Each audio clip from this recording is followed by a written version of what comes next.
सेवा भक्ति करती थी, तो उसके बीच मेरे को जिस सेवा करते करते भी मेरे को कोई लाभ नहीं था।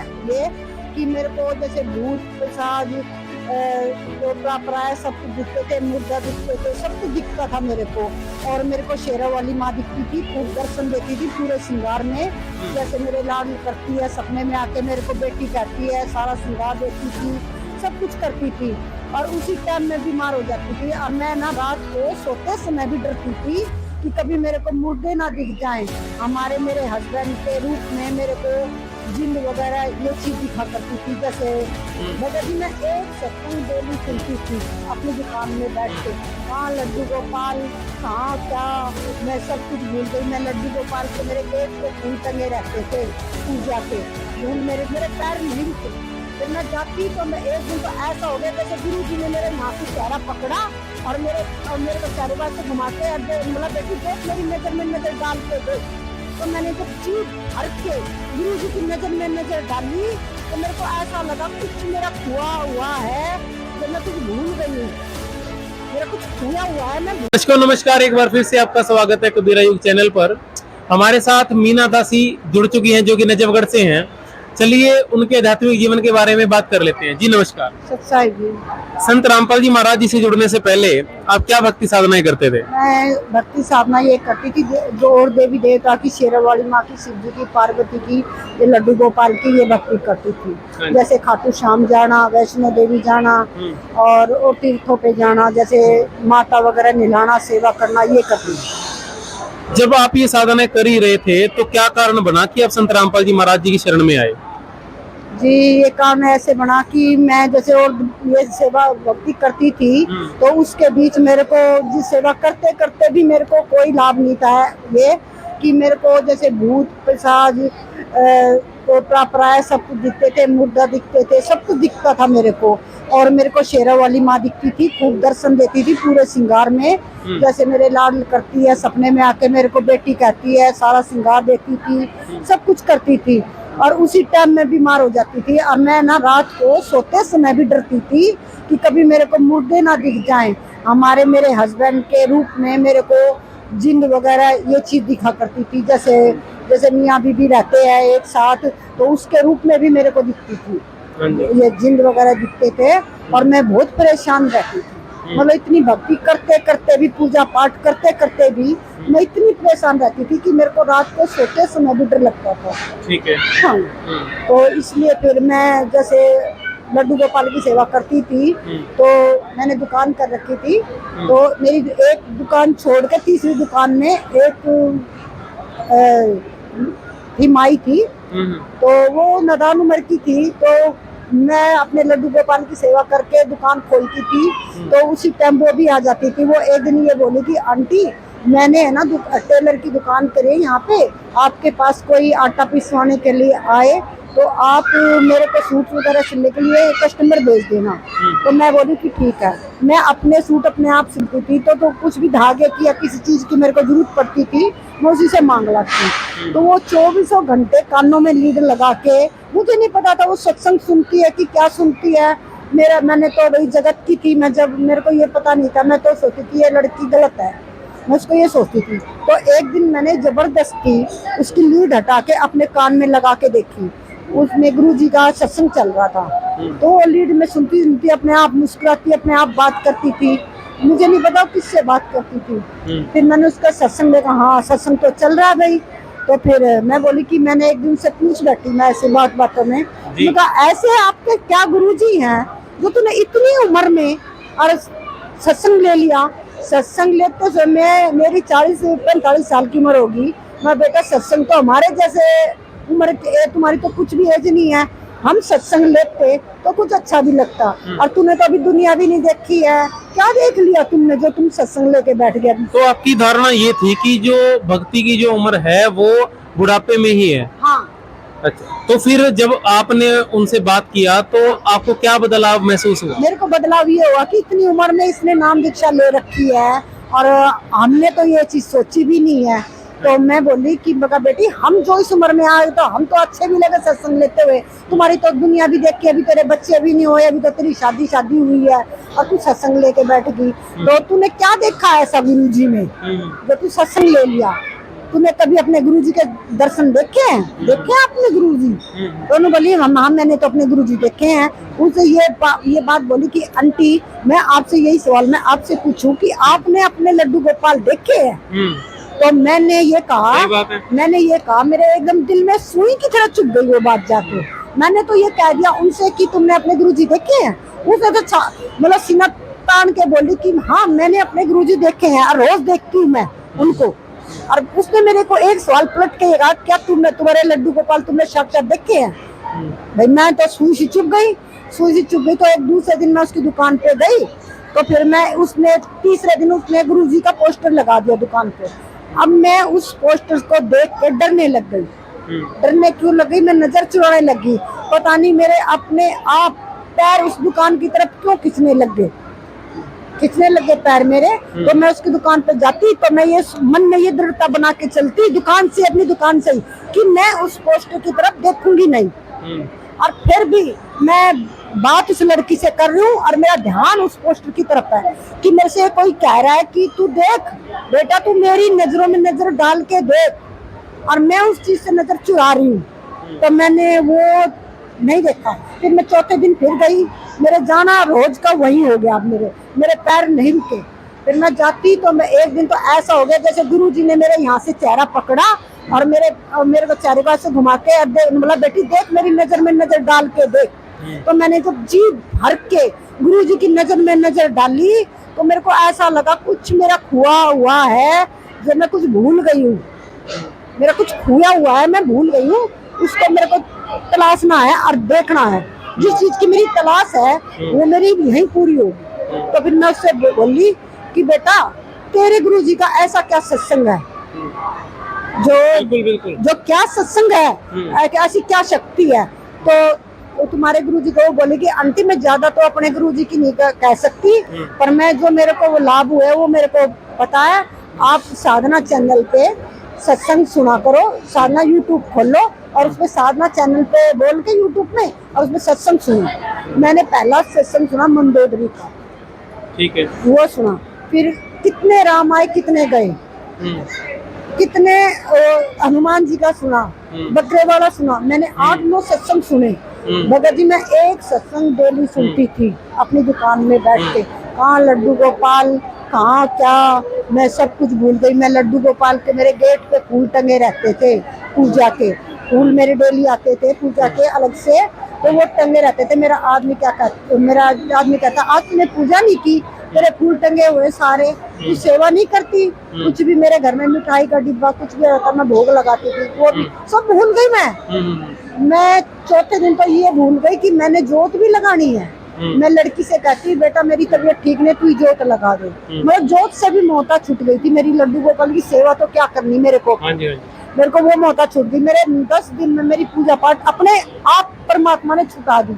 मतलब सत्संग के माध्यम से ही मेरी वो भक्ति छूटती चली गई। मेरे को किसी से कहने की जरूरत नहीं, तो ये पूजा छोड़ दे, ठीक है। मेरे अपने आप छूटने लग गई। फिर मेरे छूटते तो मैं ये कितने उसका सत्संग सुनी थी। रोते रोते मैं सोची मेरा लड़का 3 साल का था, मैं उसको लेके ग्राहक आ जाते मैं उनको शाम की बोल देती थी कि शाम को, और मैं सुबह जाके घर से और आराम से सत्संग सुनती मैं, और सत्संग सुन के रोती मैं। तो एक ना तो मैं नहाना बिंदी लगाना सब कुछ भूल गई। मैं अपना खुद सिद्ध भूल गई। अच्छा। ऐसे होगी मैं पागल, जैसे पागल रहता ना उन गुना से कहीं कुछ नहीं इसका दुनिया में। तो हकीकत में मेरा दिल भी ऐसा हो गया अब तेरा कुछ खो गया है, अब तुझको पाना है। तो मेरा बड़ा बेटा 21 साल का, वो बोला कि मम्मी क्या आपको किसी का लेना देना पैसे, किसी ने कुछ कह दिया आपसे? मैं कहा नहीं बेटा किसी ने कुछ नहीं कही। तो बोला कि मम्मी चलो 2 दिन से आपने ढंग से रोटी नहीं खाई, चलो माँ बेटा बैठ कर रोटी खाते हैं। वो दुकान का शटर डाल रहा था, शटर डालते डालते मैं पीछे मुंह करके ऊपर देख के रोने लग गई। मैं कहा मालिक जो आप सच्चे हो या मैं सच्ची हूँ, तो मालिक मेरे को इस रास्ते का नहीं पता। मैं उस 2 राह पे जाके खड़ी हो गई। जिस तरफ तो ये संसार दिख रहा है मेरे को, एक तरफ आपका पलड़ा दिख रहा है, अब आपके पलड़े में ज्ञान दिख रहा, मेरे को सत भक्ति दिख रही है। अब उस सत भक्ति का मेरे को पता नहीं है कि मैं पाऊं कैसे उस चीज को, और मैं पाना चाहती हूँ, मेरे को मिली नहीं वो सत भक्ति। फिर उन्होंने, मैं ये दिल से प्रार्थना लगा के दुकान से निकली थी, 200 मीटर मेरा मकान था, मैं बाइक पे आई, बंदी छोड़ने इतनी मेरी प्रार्थना सुनी कि मई का महीना था, 2 मई, मेरे जस्ट गेट के सामने बैठी पुस्तक ले, मैं बाइक पे से उतर के, लड़के ने बाइक रोकी नहीं, मैं बाइक से उतर के भाग के उनके पास गई। लड़का बोला मम्मी बाइक पे रोकने दो मेरे को। मैं बोली उनसे, बहनों से जाके, मैं बहन ये पुस्तक किस चीज की बांट रहे हो तुम? तो बोली कि बहन हम बांट नहीं रहे, ये हमारे गुरुजी की सेवा चल रही है और सेवा कर रहे हैं हम। तो मैं बोली कि बहन तुम अंदर आ जाओ। वो बेचारी डरती डरती, अब भाई हमारे तो गुरुजी का नाम सुनते दुनिया ऐसे करती है, तो वो मैंने खुद अंदर बुलाया उनको, पानी वगैरह दिया, उन्होंने नहीं लिया। फिर भी मैंने सोचा, फिर मैं बोली बहन मैंने आप ये इन गुरुजियों का ज्ञान सुना है और मेरे को ज्ञान बहुत अच्छा लगा और मेरे को इसकी पूजा की विधि नहीं पता। तो बोली कि कौन कौन सा सत्संग सुना तुमने? मैंने बोली कि मैंने कागभूषण का, मंदोदरी का, कितने राम आए कितने गए। मालिक ने एक सत्संग में तो ये कहा है कि हम हवाई जहाज लाएंगे और हवाई जहाज में ना अपने बच्चों को जो भक्ति करेंगे सतलोक ले चलेंगे। मेरे को उस हवाई जहाज में बैठना है, सिर्फ मेरे को मालिक मिल जाए बस, मैं हवाई जहाज में बैठना चाहती हूँ, मेरे को ये भक्ति चाहिए। तो वो बोली कि तुम किस देवता की पूजा भक्ति करते हो? हाँ, मैं बोली कि मैं लड्डू गोपाल की शेरावाली माँ की करती हूँ। तो देख के हंसने लगी मेरी तरफ, बोली तू तो पक्की काल की भगत है। मैं बोली बहन मुझे नहीं पता मैं काल की भगत हूँ कि किस चीज की भगत हूँ, पर मेरे को तो परमात्मा चाहिए, मेरे को परमात्मा मिलने चाहिए, बस मैं अपने मालिक की खोज में लग रही हूँ। मेरे को शांति और सुकून नहीं मिल रहा कहीं पे। मैं कितने वैष्णो देवी अकेली चली जाती थी, खाटू श्याम भी अकेली चली जाती थी, मेरा जब मन करता, पर मैं कुछ ढूंढना चाहती थी कि मेरे को मालिक मिले, परमात्मा मिले, पूर्ण परमात्मा मिले, मेरे को वो कहीं नहीं मिला। तो फिर वो बोली कि जो तेरे को हवाई जहाज में बैठना है तुम्हारे को, तो गुरुजी एक बात कहे तो तुम उस चीज को छोड़ दोगे, नियम पे रहोगे? मैं कहा मैं सारे नियम पुगाऊंगी। तो बोली कि तुम ये लड्डू गोपाल की सेवा करती इसको छोड़ दोगे? एक टाइम तो मैंने खड़े खड़े वही सुन हो गई। मैं बोली जब मेरे को जहाज में ही बैठना है, मेरे परमात्मा आएंगे लेने के लिए मेरे को, तो ये भक्ति क्या है, मैं छोड़ सकती हूँ? तो मेरे को इस पूजा ये जो भक्ति है इसकी विधि नहीं पता मेरे को। मैं बोली इसकी सच्ची भक्ति है और ये भक्ति करो, आप नाम दीक्षा ले लो। मैं बोली बहन वो क्या होती है? मेरे को ये भी नहीं पता था कि नाम दीक्षा होती क्या है, क्योंकि मैं कभी किसी गुरु के पास नहीं गई, क्योंकि मेरी सास जो राधा स्वामी से जुड़ी हुई है, तो मेरी शादी हुई थी तो मैं गुरु से डरती थी, ऐसी डरती थी कि मेरी संत रामपाल जी से नहीं, वो राधा स्वामी से। अच्छा। मेरी सास जुड़ी हुई थी, जब भी मेरी सास सत्संग में जाती ना उसी हफ्ते मेरी पिटाई होती थी, मेरा आदमी करता था, वो उससे कुछ कह देती थी, अब ये ऐसा कर दिया ऐसा, मेरे रोज बेल्टों से पिटाई होती थी। तो मैं गुरुओं से इसलिए चिढ़ती थी और मुझे नहीं पता था कि मैं ही गुरु की शरण में जाऊंगी, पर मेरे को ये तो पता था सच्चे गुरु है, मैं सही गुरु के पास आई हूँ। चिड़की बेसती, पर मेरे को जब मैंने नाम दीक्षा ली ना, मैंने ये सोचा कि हाँ मैं गुरुओं की निंदा नहीं कर रही, मैं किसी गुरु की निंदा नहीं कर रही, पर मैं सोची सच्चे गुरु के, सच्चे पूर्ण परमात्मा के पास मालिक ने मेरा हाथ पकड़ा, इसलिए मैंने नाम दीक्षा ली। तो संत रामपाल जी महाराज जी से नाम दीक्षा लेने के बाद आपको क्या क्या लाभ हुआ? लाभ तो भगत जी, पहला लाभ तो ये है कि मेरे को जो भूत प्रेत और जो ये शेरावाली माँ दिखती थी ना, जब मैं नाम दीक्षा लेने गई ना, जैसे कल मैंने अपने परिवार में पूछा कि मैं कल नाम दीक्षा लेने जा रही हूँ, तुम्हारे का कोई इतराज तो नहीं? अपने आदमी से पूछा, बेटे से पूछा कि मैं नाम दीक्षा लेने जा रही हूँ, किसी से इतराज तो नहीं है? मेरे आदमी ने बोला कि कोई इतराज नहीं है, जो तेरी जिंदगी है तू कर जो करना। तो मैंने उसी रात को शेरावाली माँ के दर्शन दिखे, जैसे तस्वीर है शेरावाली के माँ के पैर ऐसे चरण पादुका थे, मैं छूने के लिए गई तो देवी माँ ने पैर हटा दिए पीछे कि तू मेरे पैर मत छू। अच्छा जी। हाँ, शेरावाली में माँ मेरे को संदक दिखती थी। कुछ दुर्घटना हो भी जाती थी, मेरे को पहले सचेत हो जाती थी मैं कि मेरे साथ ये होना है, उससे तू सचेत रह। तो मेरा नुकसान भी नहीं होता था, तो मेरा फायदा भी नहीं होता था। तो वो मेरे पे होके जाता था सब कुछ, मेरे लाभ भी होता था, मेरे शरीर में नुकसान होता था। लेडीज को इतनी हो जाती थी कि डॉक्टरों के ही काबू में नहीं होती थी मेरे। तो एक तो वो लेडीज प्रॉब्लम जो ज्यादा थी, मेंस ज्यादा आनी। सबसे पहले तो मेरे शरीर का संतुलन ठीक हुआ नाम दीक्षा लेने के बाद जी। फिर जो मैं भटक रही थी, मैंने गांव छोड़ दिया कि सबने मेरे को ठोकर मारी, सास ने, भाइयों ने, माँ ने, सब ने मेरे को ऐसे भगा दिया था, इसका कोई कुछ नहीं है। सबसे पहले तो मेरे को परमात्मा ने मेरे को रहने के लिए घर दिया, 250 का मकान फ्री में मेरे को रहने के लिए दिया। पहला लाभ तो ये। फिर दूसरा लाभ तो, पहला लाभ तो मेरी काया ठीक करी सबसे पहले। तो उसके बाद पहले मेरे 42 साल की उम्र में मेरे को एक बेटा दिया मालिक ने। लेकिन आप बता रहे हो संत रामपाल जी महाराज जी से दीक्षित होने के बाद आपको 42 साल की उम्र में बेटा हुआ। इस पर जो दर्शक हमारे आपको देख रहे हैं वो कैसे विश्वास करें, ऐसा कैसे पॉसिबल है? मेरा अभी आया हुआ है सत्संग में, बेटा आपका आया हुआ है सत्संग में। हम आपसे पूछ रहे हैं कि ये कैसे संभव है? ये तो मालिक की लीला है, परमात्मा की है। कि मेरा कोई साथ नहीं था, क्योंकि मालिक को यही पता था कि इस बेटी का इस परिवार में कोई साथी नहीं है। तो कोई ना तो इसका आदमी, मालिक तो जानी जान है, सब समझते हैं कि ना तो इसका पति साथ देगा, ना इसका दूसरा पहला बेटा देगा, ना बेटी देगी। तो मेरे को आधी उम्र में आके बेटा दिया, आज वही बेटा मेरा साथ दे रहा है। अन्य कोई लाभ? अन्य यही लाभ है कि मेरे को प्लॉट मिल गया, मैं किराए पे भटकती थी, आज उसी प्लॉट में मैं 30 हिस्सेदार पे हूँ। आज मालिक ने मेरे को इतना लाभ दिया कि 40, मेरे औकात मेरी 1 रुपए की भी नहीं थी।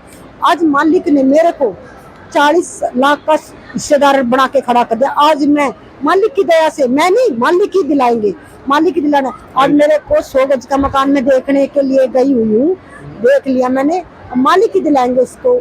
मैंने यही लाभ है। और कोई शारीरिक लाभ आपको हुआ हो? हाँ, शारीरिक लाभ तो यही है कि मेरा शरीर बहुत अच्छा है। अब मेरे को, नहीं तो मैं सोती थी ना तो उठ नहीं पाती थी मैं सुबह, मेरे को जबरदस्ती उठाते थे। अब मैं अपनी मर्जी से उठती हूँ, अपनी मर्जी से सोती हूँ। और ना कोई मेरे पहले माइग्रेन मेरे था, बीपी मेरे था, कुछ नहीं है मेरे बीमारी। और सारा काम करती हूँ मैं, पूरा घर का काम करती हूँ। अब ना तो मेरे को कोई भूत प्रेत दिखते, ना मैं कोई ये गंडे का बीज जानती, ना मैं शुरू से ही नहीं जानती थी ये चीज। यानी टोने टोटके ज्यादा थे मेरे। अब मैं वही मैं हूँ, बर्फी खा के कहीं मुर्दे के पास भी चली जाऊँ ना, मेरे को कुछ नहीं होगा, मेरे को इतना विश्वास है।